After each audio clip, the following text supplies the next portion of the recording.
Here in the WBAI studios are Bayard Rustin, Executive Secretary of the War Resisters League, and Malcolm X, Minister of Mohammed's Temple of Islam in New York. Both of you gentlemen are working in your own ways for the welfare of the American Negro. And the first thing I'd like to ask you is if you would describe the purposes of your individual organizations and tell us something about the philosophies inherent in them. Mr. X. Yes, sir, Mr. Donald, and I'm happy to be here today to represent the Honorable Elijah Muhammad to your audience. And as you know, Mr. Muhammad is the spiritual head of the fastest growing group of Muslims in the Western Hemisphere. And he perhaps is probably the greatest drawing card among the so-called Negro masses, more so than any other so-called Negro leader today. And proof of which, a year ago in Washington, D.C., he appeared at the Uline Arena and drew 10,000. And in New York at the St. Nicholas Arena, last year he drew 10,000. And this year I think he drew another between 10 and 15,000. In Chicago, he drew 15,000. And I cite these things just to show you that as a man, no matter what people, whether they agree with him or disagree with him, they have to admit that the masses of the so-called Negroes are interested in hearing what he has to say. Probably in the past 2 years, he has become the America's most talked about and most written about black man. And even at the present time, I'd say he's one of the most he's the most controversial topic, namely because he's having such miraculous success in getting his program over among the so-called Negro masses. And if you ask me what it is, I can best tell you what it is by what he is credited with doing.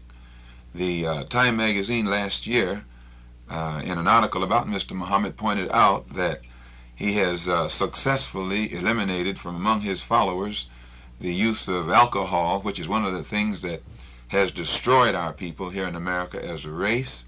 He has successfully eliminated dope addiction, profanity, excessive profanity, which actually stems from disrespect of self. He has successfully eliminated stealing and crime among his followers. He has, Time magazine also pointed out that he has, Mr. Muhammad has been successful in eliminating adultery and fornication and prostitution and making the black man respect his woman, something that has been characteristically absent among our men. And Time magazine also pointed out that among the Muslims who follow the Honorable Elijah Muhammad, juvenile delinquency has been eliminated. And in the U.S. News and World Report, about a couple months later in '59, they pointed out that Mr. Muhammad was successful in making the so-called Negroes see the importance of an economic program that would, in fact, when you think of what Time magazine said, they were giving him credit for being probably one of the greatest moral reformers that has appeared among the so-called Negroes here in America yet. And when you tie in what the U.S. News and World Report magazine said concerning his success at getting the so-called Negroes to set up stores and factories and farms to feed ourselves, grow food for ourselves, factories to manufacture things for ourselves, and places of business to create jobs for ourselves. The point behind this particular phase of Mr. Muhammad's program is to make the so-called Negro economically independent, to keep him from having to embarrass the white man by demanding that the white man give him a job, when he can actually, Mr. Muhammad feels that our people can get together and pool our resources and our talents and whatnot and make jobs for ourselves. And lastly, I'd like to say that what the Honorable Elijah Muhammad is teaching is not what we have been accused of, nationalism. Nationalism, the difference between being a Muslim and a nationalist, nationalism is the political approach or a political solution to the problems that confront the so-called Negroes in America. The aim of the black nationalist is the same as the aim of the Muslim. The Muslim and the black nationalists have no differences in objective. We are pointing toward the same goal. But the difference is in method, method. The black nationalist, wherein he relies on a political solution to the problems that confront the so-called Negro, we as Muslims believe that the only solution to our problem is a religious approach. And this is why we stress the importance of a moral reformation. As a rule, the black nationalist will not talk to you about God or any religion or any kind of moral uplifting of the moral values. Whereas the Muslim, he stresses first to raise the moral standard of the so-called Negro, and by doing this, automatically it tends to give him more dignity and self-respect, and it elevates his thinking to the point where he begins to think in terms of doing something for himself rather than to sit around and beg somebody else to share with him what they have amassed for themselves. So I would like to stress that Mr. Muhammad is not a politician. He doesn't believe that politics is the solution to the so-called Negro's problem. He says that the primary ingredient involved in our solution, it will take God. God himself has to have a hand in it, especially because the problem of the so-called Negro is so unique. His problem is different. The problem of the so-called Negro in America is different, perhaps, than the problem of any black people anywhere on this earth since the beginning of time. And so our entire approach is a religious approach. We believe that every condition that the Negro is in today was preordained, predestined, and prophesied. And we believe that we're living in the fulfillment of that prophecy today. We believe that our being here in America is in terms of biblical prophecy. We believe that the slave master's oppression of us is in line with biblical prophecy. And we believe that all of the trouble that the slave master is having on this earth today, all over the world, is all in line with fulfillment of biblical prophecy. And we also believe that Mr. Muhammad's presence in America in the midst of the so-called Negroes and his reason for teaching what he's teaching exactly as he's teaching it is all in line with the fulfillment of biblical prophecy. So the one thing that I would like to stress is our program is strictly a religious program. Our solution is a religious solution. It's not a political one. But Mr. X, does this involve the creation of a black state in America? Yes, well, I answer you like this. It involves the creation of a black state for the black man, if not in America, somewhere on this earth. If not somewhere abroad, then right here in America. But primarily it involves the acquisition of some land that the black man can call his own, here or somewhere else. If the powers that be don't want it here, then they should make it possible for it to be somewhere else. If they don't want it to be somewhere else, they should make it possible for it to be right here. It does have some political characteristics then. Any religion, if by politics you mean the freedom and the rights of the black man, any religion that doesn't take into consideration that particular ingredient that involves the freedom of the black man is the wrong religion. But politics as such is not the solution. But the divine solution would have to have that particular ingredient in it. You can call it politics if you want, but I wouldn't call bread salt. It has salt in it. Salt is one of the ingredients. Yeast is one of the ingredients. Flour is one of the ingredients. And the overall problem of the so-called Negro in America is not a political problem as such. It's an economic problem. It's a social problem. It's a mental problem. It's a moral problem. And it's a spiritual problem. So we need a solution that doesn't deal with politics alone. What good does it do a man to be politically free and at the same time be economically dependent upon the man who gave him the so-called political independence? Why, he's still a slave. So we feel that since all of these ingredients are involved, only God himself can give a solution that will solve the whole thing. And this is the solution that we feel the Honorable Elijah Muhammad is teaching among the so-called Negroes here in America. Mr. Rustin, could we hear from you? I am very happy to be here, and particularly anxious that Malcolm X and I should clarify some of these questions which he has brought up in my mind. I would like to state very simply what it is that I believe and feel. I believe that the great majority of the Negro people, the black people in this country, are not seeking anything from anyone. They are seeking to become full-fledged citizens.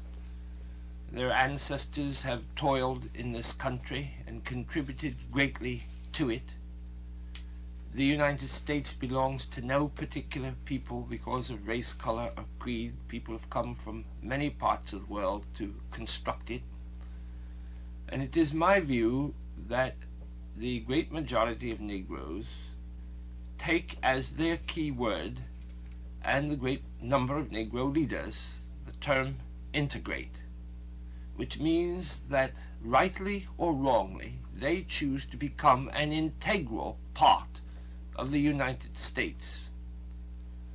I believe that we should work politically to the degree that that is possible, but I also believe that, and through the courts, but I believe that at the moment we have reached that point where the justice and freedom for the Negro people will come about largely because they, with a sense of dignity and pride, organize themselves to demand to become an integral part of all the institutions.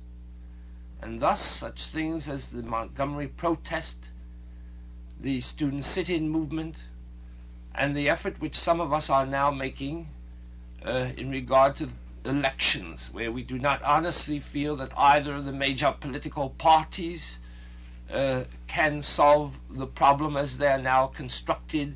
We are doing those things by direct action which we feel will splinter the existing political parties, cause a political realignment in which the freedom and justice for all people, including Negroes, can be achieved.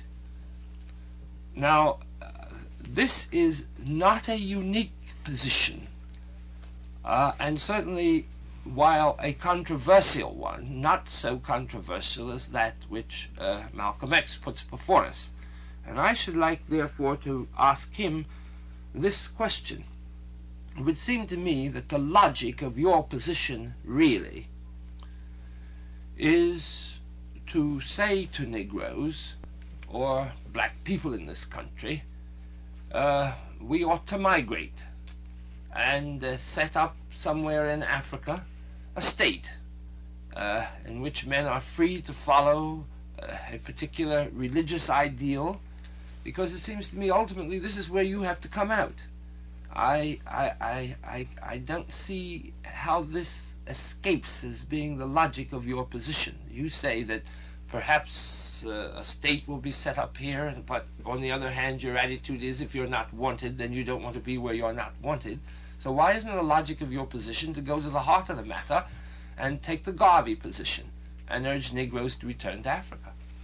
Well, Mr. Reston, number one, when you speak of us striving here to become full-fledged citizens, or as they say, first-class citizens, number one, most of the Negro leaders, or so-called Negro leaders, they have gotten the Negro masses to think in terms of second-class citizenship, which there is no such thing. We who follow the Honorable Elijah Muhammad look upon a man as either a citizen or he's not a citizen. He's not a citizen by degrees. He's a citizen or he's not a citizen. And as long as the black man in America is not recognized as a first-class citizen, we don't feel that we are citizens at all. No other people in America are placed in a second-class citizenship category.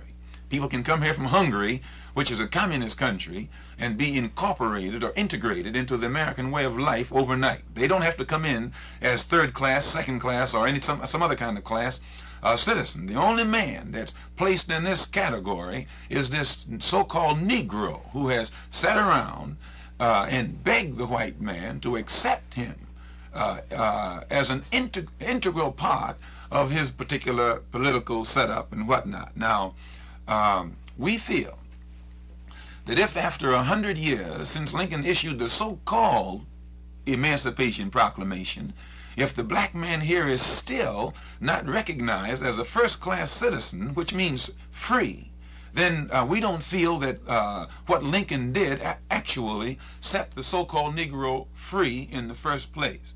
Not freedom in its full sense of the word. An example, if you have a unique problem in that if the black man in Nigeria, for instance, strives against his oppressor to gain his freedom, once he gains that freedom, the oppressor leaves. But the black man in Nigeria is already at home. He has his own country.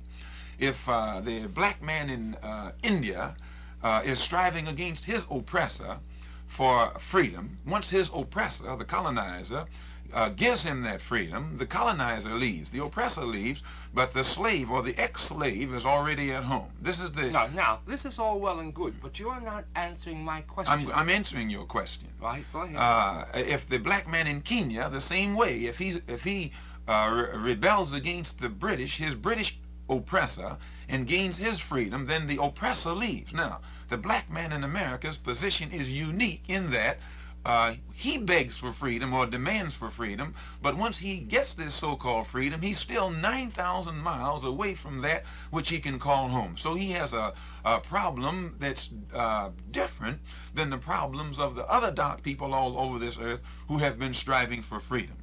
And where over there they can use the passive approach, which is sit down or sit in or rebel in that way.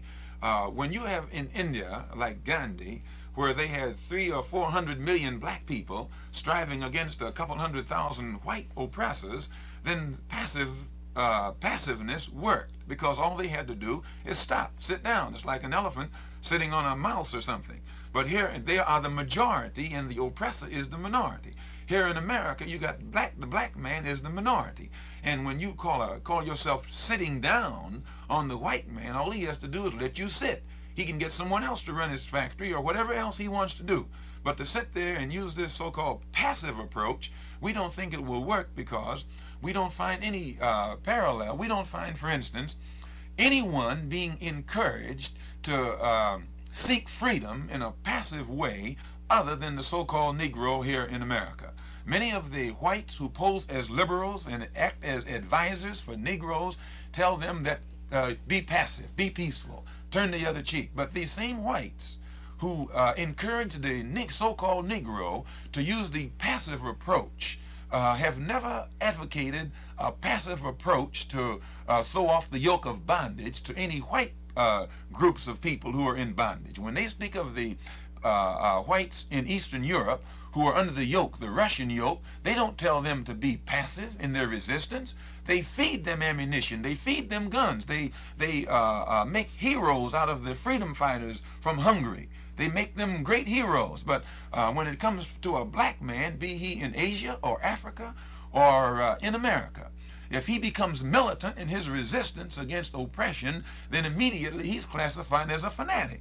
But if it's a white man or a white group or someone in a white country that's trying to throw off bondage, the propagandists label that one as a hero, and they label the dark people who are trying to resist this oppression, be it no matter what kind of resistance it is, they label them as fanatics, as racists, as extremists, or as rebels. So what it does, it makes the black man in America who would like to fight for his freedom or take a militant, uncompromising stand, it makes him reluctant or afraid to take that stand for fear that he'll place himself in this particular category. And I would like to say this, also in answer to your question, that it is not the so-called this kind of movement and that kind of movement in America that's causing the white man to give an inch, and that's all he's giving is an inch. It's the pressure that the white man is under today from the outside world. He's not telling you and me that we might be integrated into his particular educational system or economic system 10 years from now. He's not promising it this year, 10 years from now or 20 years from now or even 50 years from now, because he loves us. But he'll tell you every day. You listen to some of these political speeches. They're catering somewhat to you and me only because they are in a position where they are forced to try and impress and gain the friendship or the sympathy of the African nations that are getting their independence. The white man today is posing as the leader of the so-called free world. And the only way he can be accepted as the leader of the so-called free world is to be accepted by the majority of the peoples on this earth, the majority of whom are non-white people. And they measure him by how he treats the non-white people here in America. And to impress them, he stands up and talks this old integration talk, which is hypocrisy. Not because he's going to integrate you and me, because we'll still be begging 100 years from now, but to impress our brothers in Africa and Asia. And I don't think that he's going to be successful at it. Now, am I to take it that what you are saying is that you are really opposed to integration because you don't think it's meaningful and cannot work? Therefore, I come back to my question. Now, you said a great deal about nonviolence, which we should get into, and you've implied a certain number of economic things. But I have to get first your basic position clear in my mind. Otherwise, I don't think the rest of the discussion can be meaningful. You have to answer for me clearly the question as to whether what you ultimately have to see as a logical position is leaving the United States. If for the next 200 years Negroes are not going to be citizens by your definition, why isn't it logical then for your leader to say, let us find a piece of territory somewhere and go to it? Because either you are advocating the continuation of slavery, if that isn't logical, because you say you can't get it by the methods which I am advocating, which is the slow, grinding process of integration. Now, I want to know where you stand on that, because I can't see other things clearly unless I see this. I'll try and make it as clear as I can. If by integration, we believe that integration is hypocrisy. If you were going to use the word brotherhood, that's another thing. We don't believe in integration, but we do believe in brotherhood. Integration... But do you believe brotherhood is possible here? If any time, sir, you have to pass a law that will make the white man accept you into his society, that's not brotherhood, that's hypocrisy. If a man holds a gun on you to make you put your arm around me and pretend that you love me, that's not brotherhood, that's hypocrisy. Right. And if America, if this country has to pass laws to make the white people accept us into their educational system, and has to pass laws to make the white people accept us into their into better housing in their neighborhoods, then what that is, that's the government is holding a gun on the white man and making him pretend that he wants you and me to sit beside him. That is hypocrisy. The government is forcing the white man in America to become a race of hypocrites. Now, if the white man, with no laws passed whatsoever, would accept the black man into his school, would accept the black man into his neighborhood, would accept the black man into his social system, economic system, and political system without laws having to be passed, then we would go for that. We would say that that's brotherhood, that's voluntarily, Do you and think it will that's work. going to happen? Why, your common sense tells you, sir, that it's not going to happen. Then, if you cannot do this through the constitutional methods of going into courts, of having laws, which I call integration, and if you cannot do it by the spirit, which you call brotherhood, then what do you see as the future for black people here, and why should they stay? Sir, the future for the black man in America, as we've been taught by the Honorable Elijah Muhammad, since you can see, and any intelligent person can see, that the white man is just not going to share his wealth with his ex-slave, or share his house with his ex-slave, or share his fields with his ex-slave. if the slave keeps pressing him, sooner or later there has to be a showdown. If the white man, the slave master, does not want the ex-slave in his house, then he has to let that slave go for himself and find a house for himself. Now, Mr. Muhammad, the Honorable Elijah Muhammad, our leader and teacher, teaches us this, that God has taught him that the only solution for the slave and the slave master is separation. Ah, so then you do believe in separation. We absolutely believe in separation. Right. Now, we believe that separation is divine. Right. Now, if there is to be divine separation, are you people being logical? Are you saying then we ought to take over, let us say, an area of the United States which is predominantly Negro and send more and more in until we control it? Or are you being logical by saying let's get outside of here? I think both is logical. Uh-huh. It's logical when you find that you can't get along with a man in peace to set up house somewhere else. Now, when we say that, when the Honorable Elijah Muhammad teaches us that God has declared that the black man in America must have some land of his own, that means he must have some land of his own. The land doesn't have to be in Asia. The land doesn't have to be in Africa. The land doesn't have to be in Canada. The land can be anywhere. And if right here in America, since, as you say, we've been such good workers and faithful citizens, I'd rather say faithful servants, right. We haven't received any payment for our labor. It would only be just if the master, if his intention is good, since he knows he's not going to bring about this integration, the best thing for him to do is let us have some of these states.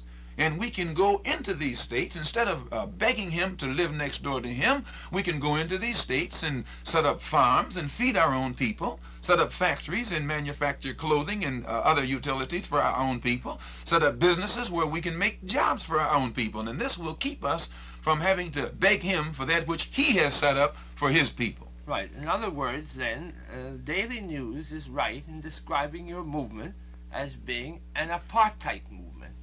They compared you to South Africa, where they say the whites should be in one place, the Negroes in another. It seems to me that what you're saying is pretty much the same thing. No, sir. We don't feel that the Daily News is qualified to classify us as anything or compare us with any South African philosophy, because number one, the people in South Africa are some people who left Europe and went into Africa, a continent that is not theirs, and took it over from the black people to whom it belonged, and they are now there advocating white supremacy, which is a false doctrine. They're advocating black inferiority, which is another false doctrine, and they're basing their entire governmental system on the continued existence of a country, they're staying on a continent that they don't belong in, and also ruling over some people that they have no authority over.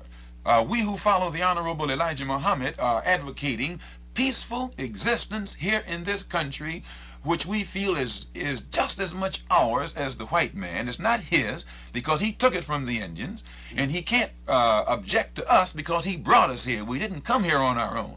We didn't come here voluntarily. He put us in chains and brought us here, and then worked us for nothing for 310 years without paying us one day's labor. Now, I would like to point this out, Mr. Rustin. If you have 100 people who work for you for nothing for a week, you make a profit. If you have 1 million people who work for you for nothing for a year, you become wealthy. Well, then when you have millions of black people whom you can work for nothing for 310 years, you can easily see why America became the wealthiest and the most powerful country on earth faster than any country in history. But here you have 20 million black people today whose parents were worked for 310 years for nothing. What do they have coming for them? Not only did their parents work 310 years for nothing like an animal, but their parents also were the most faithful soldiers that the master had. What payment have they gotten? And today, they're not asking for much. They're not asking for what someone else would ask. Instead of asking for something that's real, they're asking their master to let them occupy one of the rooms in his house, or one of the rooms with him in his house. Now, this is still not asking for something. If America gave the black man here half of this country, they wouldn't be giving us anything. They worked our mothers and fathers for 310 years with no pay. The Senate, the Congress, and the U.S. Supreme Court found it necessary to appropriate funds to repay billions of dollars to the Indians for land that was taken from the Indians 300 or 400 years ago. And if this generation of whites will recognize a debt incurred by the former generations of whites to the former generations of Indians, then this same generation of whites also must recognize debts incurred by the former generations of white to your and my forefathers. And if their own courts decree that they should pay the Indian today for what was done to the former generations of Indians, don't you think that God is more just than the court system of America? And if the court system of America says that the Indians must be paid, what do you think God would say that America must do in payment to 20 million black people who worked here for nothing for 310 years? All right, I take it then that what you're really saying is that you believe that a certain section of the United States should actually be given over, and because Negroes have worked for it and deserve it, and that should be their territory. That this is your solution to the problem. Only solution is separation. Separation. Not integration. Now that we've got that clear, it seems to me we can go back and build on that for me to raise some other questions with you. Now, how do you see the Negro now? And I'm all in favor, you see, of doing away with dope and alcohol and profanity and the like. This is all to the good. But whether you like it or not, this is no answer to the ultimate problem which you face. Now, given the fact that Moses kept the children of Israel in the desert for 40 years in order to do away with their slave mentality and to build up a new leadership, he also had to know precisely where he was going to take them. He had to have a piece of land. Now, you want a piece of land here. Isn't there some inconsistency with your economic policy then in this regard?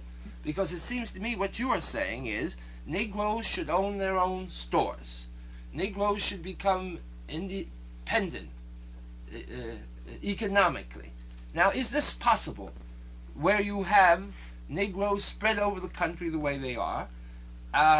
You want them to buy land in Philadelphia and New York and Texas, and what good is this? What are they going to do? Then give it up and move somewhere else? And what is the psychological implications of this? Well, first, sir, when you mentioned Moses, you mentioned the best example that you probably could have. You pointed out the people that Moses was leading were probably the closest parallel to the problem confronting the so-called Negro in America than any in the Bible.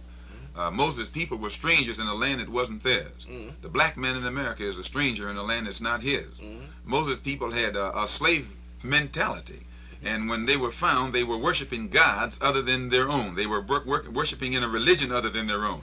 The Negro in America is the same way. He worships the white man's God, and he's following in the white man's religion. The Negro in America is in the same fix, socially, mentally, politically, economically, and spiritually, as the people whom Moses grew up amongst, so-called in Egypt 4,000 years ago. Now then, if you recall, Moses didn't advocate integration.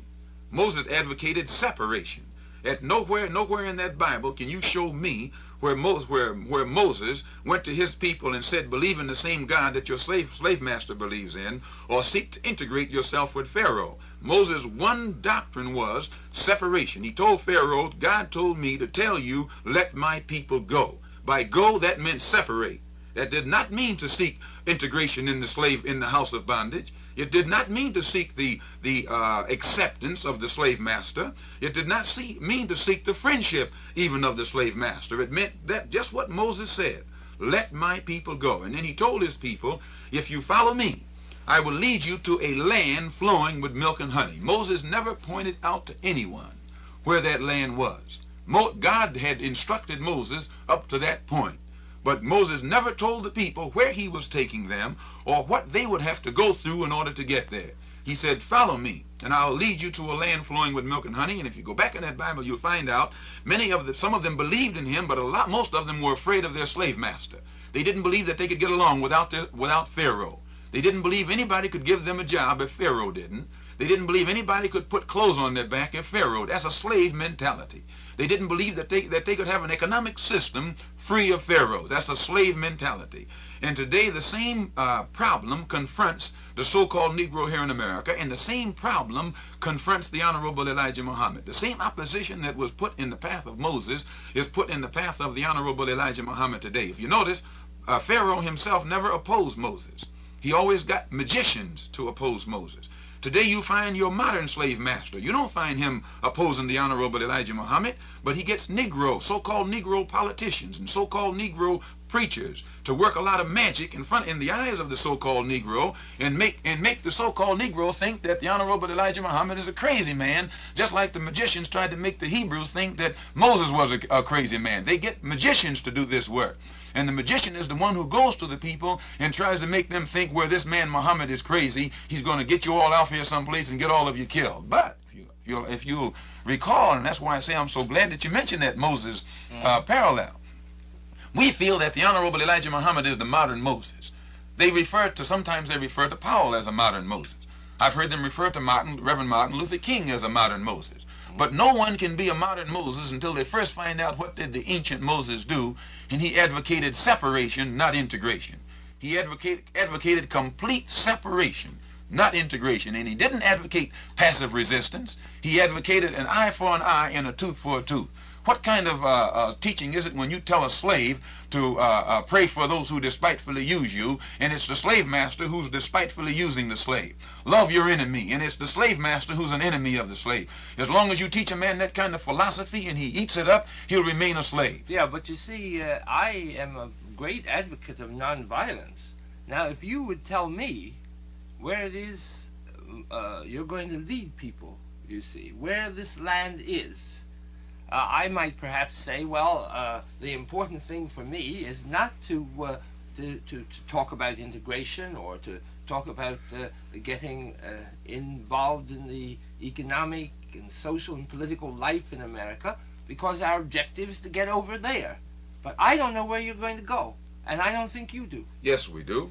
We can take some land right here, sir. How? Right here. It belongs to us. Yeah, but if you argue that these people are not going to permit you to integrate... We're not going to integrate. And if they're not going to be loving enough to accept you, do you think the economic fact is that they're going to give you 10, 12 states that are going to be turned over to Negroes? What states? Mr. Rustin. What states? The predicament that a man is in is what makes the man reach certain decisions, sometimes against his own will. Maybe you don't realize the predicament that America is in today in this world. America probably is in a more precarious position or predicament than any country has been in since time began. I agree with that. You don't have to fight that. Now, what is causing this predicament? It's the race problem. Yes, I agree with that. Who is the primary person involved in this race problem? The so-called Negro. Right. America's #1 problem is the so-called Negro. What must we do? This is what Uncle Sam is saying. What must I do about this Negro problem? And whenever she's attacked, whenever America is attacked on the race problem in America, she's completely without anything to say. She can say nothing. Oh, she can say a lot. What can she say? I tell you exactly what How she can she say. justify the race problem that consists here? She doesn't justify it. What does she do, sir? She says, and don't misunderstand me, I have spent 25 years of my life, I've been in jail 22 times on the racial question. I've been on the chain gang. But I do not say that her answer is a good one, but it is an answer to meet the situation. She says, up until 1954, we did not have integration of schools. And now we have so many students integrated. Just a minute, let me finish. This is what she says. And she says, Negroes were kept out of trade unions, but now they are being integrated into them. Phil Randolph has set up a new movement for a pressure of the Negro masses on the trade union movement, and things are beginning to give there. America can not justify the race question, but vis-a-vis Africa, Russia, and the others, she's in a very good position to point to a considerable amount of progress, which incidentally I don't happen to think is enough. But it is enough to keep the great majority of Negroes in a psychological position where I think you would find it extremely difficult to them to talk about going somewhere else. Now, you talk about Mohammed being able to get 10,000 people. I'm here to tell you that I helped Martin King organize a prayer pilgrimage to Washington in which we got 35,000 people, a youth march in which we got 20,000 people.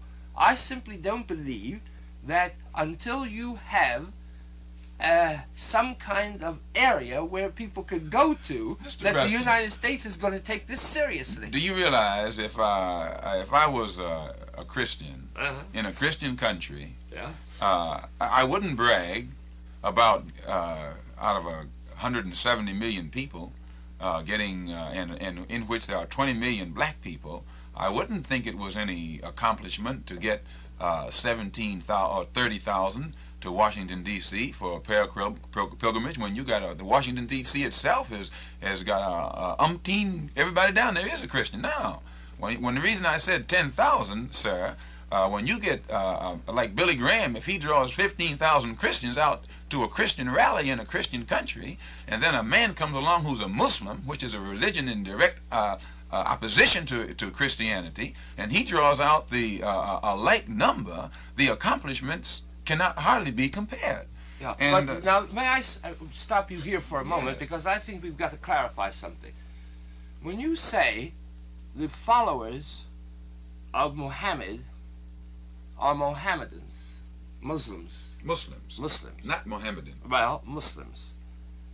What you are talking about in reality is not a religious following in the terms of what the Muslim would be in India or Pakistan or a Christian in Europe.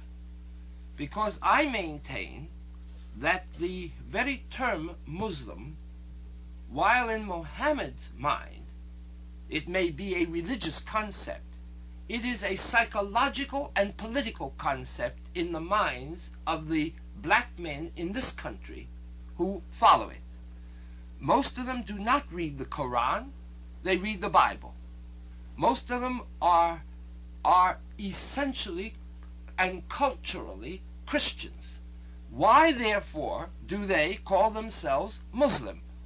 It is because it is a reaction to Christianity, where in fact they to a large extent still practice it, but don't want to use the term because they don't want to use the same religious terminology that their masters use. Mr. Rustin, I'm surprised at you. Well, this is a fact. I'm not talking about your leadership. No, I'm sir, talking about the mass of your followers. I'm surprised at you. I mean, sir, in this instance, if you were to go to China and find Muslims, or go to India and find Muslims, or go to Sudan and find Muslims, their thinking is different. All of them are Muslims. If you go to the mosque in Khartoum, you will hear the prayers. But after the prayer, the one who calls the prayer or delivers the sermon will deliver a sermon that's unique and will catch the interest of the people in the Sudan. Yeah, well, how many mosques do you have in Harlem? Just a moment, sir. But a man who is delivering a sermon in the Sudan, he wouldn't deliver that same sermon in China, because the sermon is delivered to fit the problems of the people in whose country that sermon is given. And it's the same way here in America. In America, you have a unique problem. You have a problem of 20 million black people who have been transplanted, actually uprooted from their native soil and transplanted in soil that's foreign to them. And after being cut off from their culture for 400 years, when you come to them today with Islam, you are giving them back that which they were taken from 400 years ago. No, I simply can't agree with this. Historically, most of the Negroes who came from Africa, black people, actually came from the west coast of Africa. It was long after the migrations here that Mohammedanism spread south. It was in the 18th century that the Mohammedanism came down into Nigeria, and to the extent that it exists in Ghana and Sierra Leone. I think what most of us were when we came here were worshippers of something quite different. This is what the white man taught you. Well, Sir, the white man taught you, after bringing you here and stripping you of your original culture, getting it completely out of your mind. This is just what he did. He stripped you of your native tongue. But it was not Mohammedanism. Well, sir, in Time magazine, February the 16th, 1959, in an article on Sekou Touré, it speaks of the Mali Empire. The Mali Empire was one of the vastest empires in West Africa. I know about it. And it says this. It's speaking of the Mali Empire in Guinea. It says, let me find it here for you, sir. It says, though Africa was, until the Europeans came, the continent that could not write, it had known its times of glory. Guinea was once part of the powerful Mali Empire that stretched from the French Sudan on the upper reaches of the Niger to just short of West Africa's Atlantic coast. When its 14th century ruler, that's a period that predates the discovery of America, Mansa Musa made his pilgrimage to Mecca, he traveled with a caravan of 60,000 men, and among his camels were 80 that each bore 300 pounds of gold. Now, I cite this to say this. This sultan of the Mali Empire, his name was Mansa Musa. Musa is the Arabic pronunciation of Moses. He was a Muslim. He was making the pilgrimage to Mecca. Now, this was the entire Mali Empire. Timbuktu was the capital. Timbuktu was the center of learning. This shows the Muslim influence in that advanced area of West Africa before the discovery of America. Before America was discovered, they say that this man, Mansa Musa, built a swimming pool in the middle of the Sahara Desert. Now, you have to be an engineer, you have to be a genius to build a swimming pool on the seacoast. Yeah. Here's a black sultan, just a moment, sir, who built a swimming pool in the middle of the Sahara Desert. He couldn't have been a savage. If he was that far advanced in engineering to build a swimming pool in the middle of the desert, something the white man can't hardly do today, you can't say that the man's culture was a savage culture. Look, don't beat a dead horse. I am not for a moment trying to say that there was not vast culture in West Africa. You said that it wasn't Islam. Just a moment. I said that the Islam spread from Timbuktu to the west coast of Africa. Timbuktu is on the west coast of Africa. Well, it's up in, my dear Timbuktu. friend. I'm talking about the area from, I know Timbuktu is on the west coast of Africa. And this is the area here that most of the slaves came from, and not Timbuktu. Sir, this is Guinea down here. Guinea is a Muslim area, and was a Muslim area in that day. I would like to point out one more thing that the same article says. It will not be easy for Africa to be completely itself. It will not be easy. Let's see. In 4 short months, Guinea has apparently learned that independence is a relative thing. It will not be easy for Africa to be completely itself, for no other continent has been so swept by foreign influence. Islam stretches not only across its top, but deep into the south, as far as the lower reaches of the Belgian Congo. Northern Nigeria is as rigidly Muslim as Saudi Arabia, and political meetings in Guinea come to a halt at sunset when everyone troops out, chucks his shoes, and bows toward Mecca. Now, let me tell you, my friend, just so we get this historically clear, in one illustration. All over the west of Africa, you find the finest art objects out of which Picasso and others developed Cubism and modern art. That came from the carving all over West Africa during the 17th and 18th century of figures with faces, hands. If Mohammedanism had really spread, we could not have had those artistic figures, because, as you ought to know, the Mohammedans are not permitted to create figures in their art objects.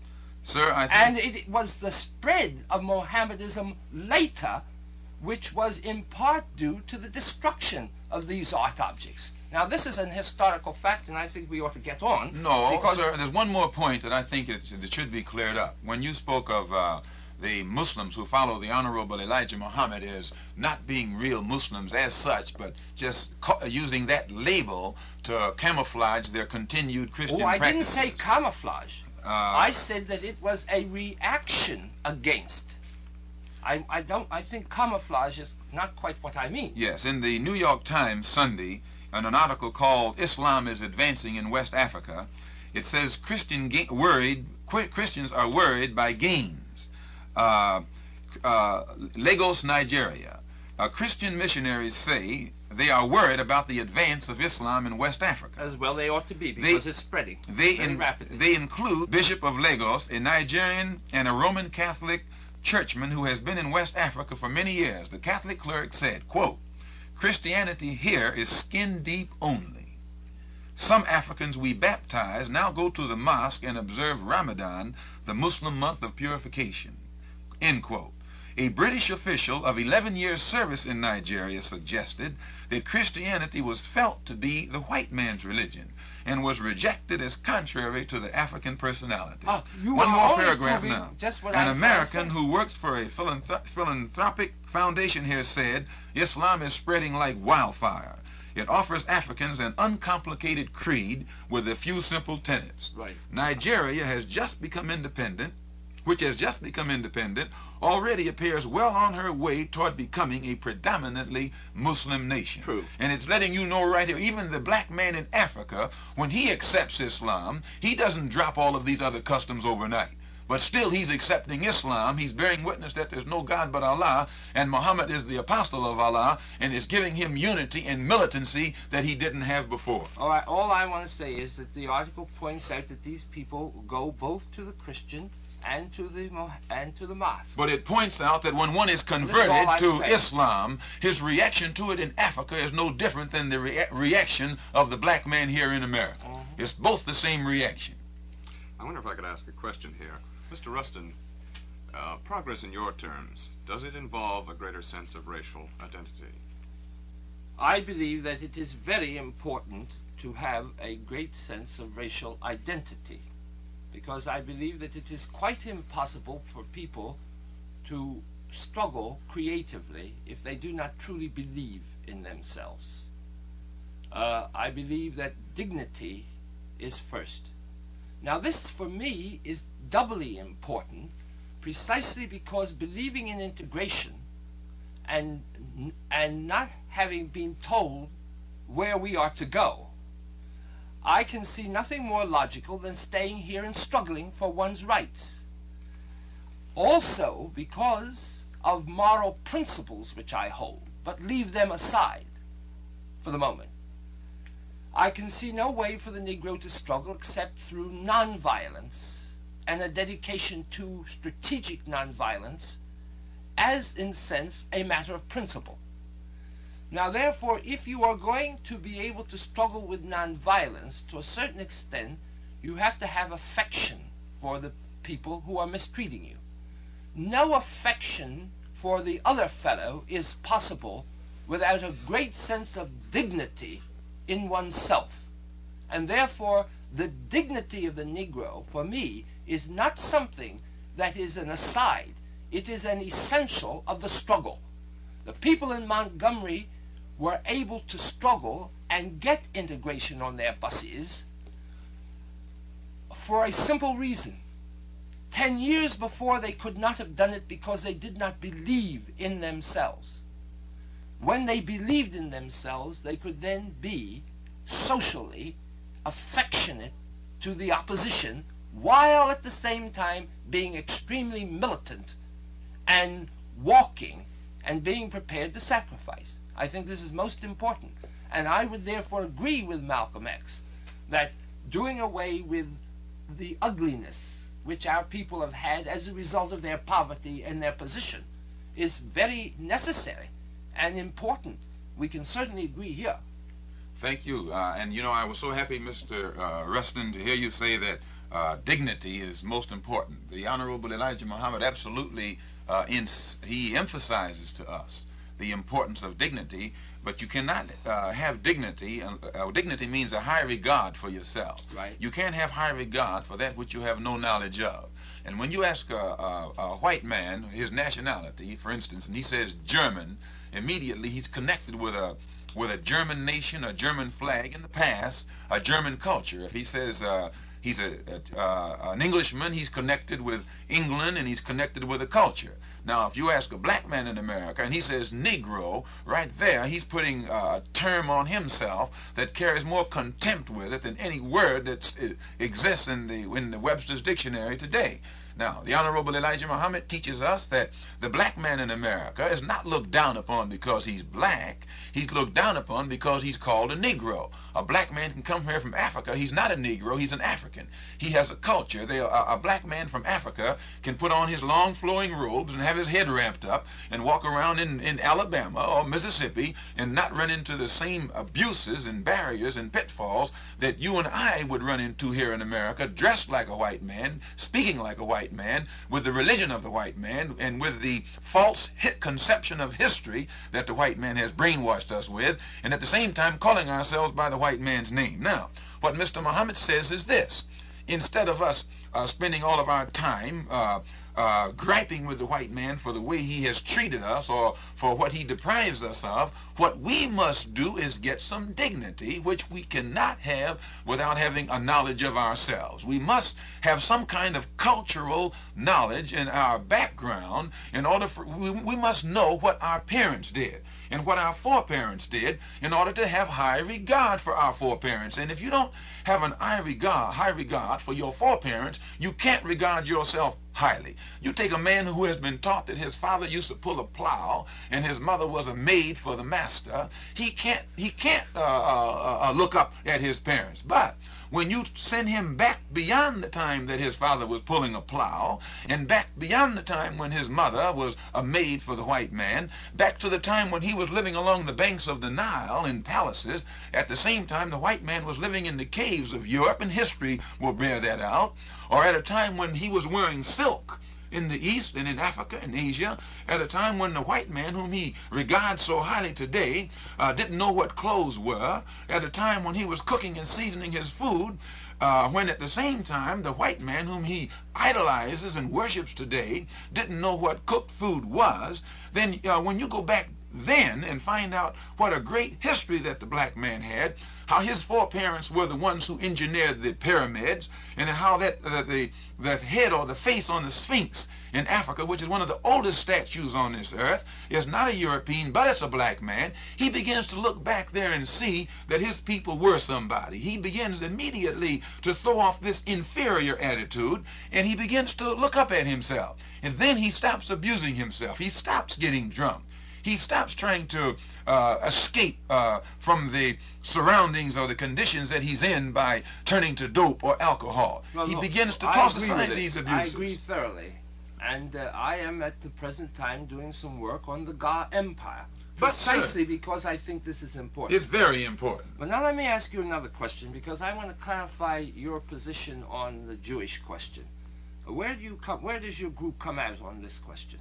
Because I only tell you what I don't want to tell you what I've heard. I want Tell to see me anything you've heard and I'll clarify it. Well, I have been given to understand that your position is, particularly in Harlem, that the Jews dominate, that one of the reasons that the Negro is so depressed is that the Jews are exploiting him, and that the Jews are attempting to exploit the Arab world and stir up difficulties in the Middle East. Now, I'd like to know whether this is a misunderstanding I have. I should say that we only have a few minutes more. Yes, sir. If you, sir, will read what the Honorable Elijah Muhammad has written, and he has written much, I don't think you can find an article where he has ever pointed out the Jew as an exploiter of the black man. He speaks of the exploiter, period. He doesn't break it down in terms of a Frenchman or an Englishman or a Jew or a German. He speaks of the exploiter. And sometimes the man who is the most guilty of exploitation will think that you're pointing the finger at him and put out the propaganda that you're anti-this or that you're anti-that. We make no distinction between exploitation and exploiter. Now, what do you mean when you say the man who is the most exploiting will put out propaganda? I say this, that usually when you find a man putting out propaganda against Muslims, usually that man feels that the finger is being pointed at him. But in other words, you think that many Jews feel that way? I don't know. But I say that you cannot find anything that the Honorable Elijah Muhammad has written or said that at any time will label the Jew as an exploiter. No, sir, but he speaks about the exploitation and the oppression and the deception that has been used against the black people of America. Now, the man that is guilty, let whoever is guilty wear that shoe. But he has never made a distinction between a Frenchman, again I say, or a Jew, or a German, or what have you. The exploiter is the exploiter. I don't care what kind of label you put on him, and he can't duck it. Thank you very much, Mr. Bayard Rustin and Mr. Malcolm X. Thank you, Mr. Donald.